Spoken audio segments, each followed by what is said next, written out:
बिस्मिल्लाहिर्रहमानिर्रहीम। उज़िन लिल्लज़ीन युक़ातलून बिअन्नहुम ज़ुलिमू व इन्नल्लाह अला नस्रिहिम लक़दीर। الذين أخرجوا من ديارهم بغير حق إلا أن يقولوا ربنا الله ولولا دفع الله الناس بعضهم ببعض لهدمت صوامع وبيع وصلوات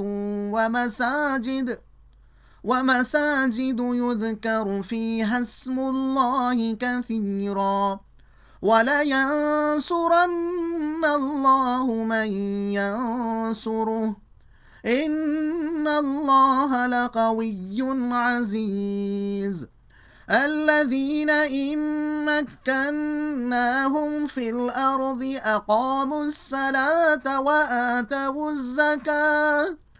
وآتوا الزكاة وأمروا بالمعروف ونهوا عن المنكر ولله عاقبة الأمور.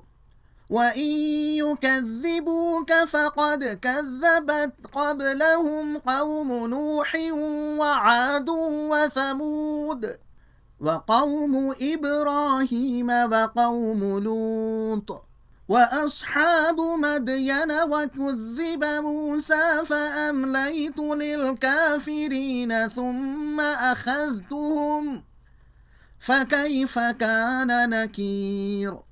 فكأي من قرية أهلكناها وهي ظالمة فهي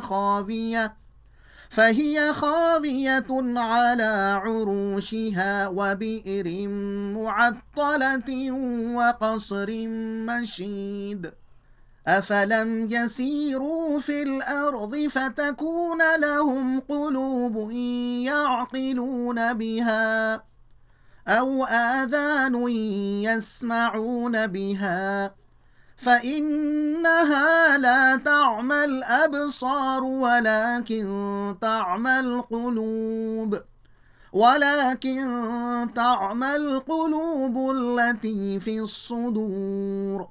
ويستعجلونك بالعذاب ولن يخلف الله وعده وإن يوما عند ربك كألف سنة مما تعدون. وكأي من قرية أمليت لها وهي ظالمة ثم أخذتها وإلي المصير। मज़मून हक़ परस्तों को जुल्म का जवाब, ताकत से देने की इजाज़त, इस्लामी हुकूमत के अग़राद व मक़ासिद।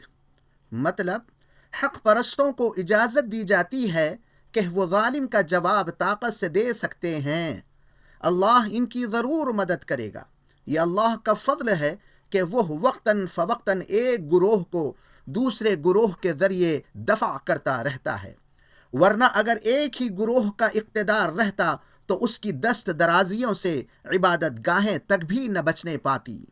अल्लाह ज़रूर उन लोगों की मदद करता है जो उसके दीन की मदद करते हैं, और जब उनको मुल्क में इक़्तिदार बख्शा जाए तो नमाज कायम करते और ज़कात देते हैं, मारूफ़ का हुक्म करते हैं और मुनकर से मना करते हैं।